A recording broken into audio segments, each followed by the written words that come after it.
Simon & Schuster Audio presents The Crescent Moon Tea Room, a novel by Stacy Sivinski. Read by Nikki Massoud.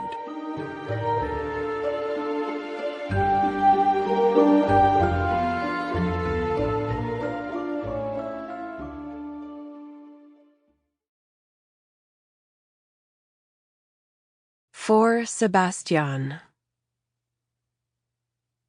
Prologue. A broom foretells changes to come. When the taste of cinnamon touched the tip of Anne's tongue, she knew that someone had spoken her name. As soon as she became aware of the spicy sweetness, Anne opened her eyes and glanced around the room like a dowsing rod, searching for the source of the sensation. But all she saw were her sisters, Beatrix and Violet, sleeping soundly where they had fallen in a state of blissful exhaustion several hours earlier. The three little witches had discovered an enchanted cloak packed in their mother's trunks and filled the evening hours taking turns throwing it across their shoulders and turning themselves into pirates and princesses.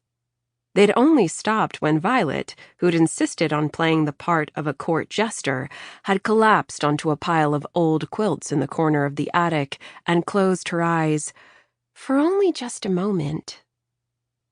Looking toward the mountain of calico and gingham fabric, Anne saw that Violet was still wearing the tattered cloak, which looked comically large now that she'd turned back into a young girl. A soft snore echoed against the rafters, and Anne turned to see Beatrix curled up on a tufted pillow next to a shelf of books. Her hands were still wrapped loosely around the corners of a fairy tale collection that their mother had tucked to the very back of the stack, because she didn't want her daughters to think they were destined to grow warts on their noses like the witches who glared at them from the colorful illustrations. Yawning, Anne started to ease back into the worn curtains that served as her makeshift bed, but the flavor of cinnamon returned, so strong this time that she nearly sneezed. Something was amiss.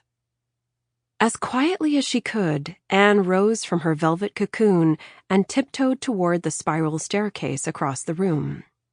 Violet and Beatrix didn't appear to sense anything, but that didn't surprise Anne. She was always the first of the three who felt a shiver crawl up her spine just before someone Sample complete.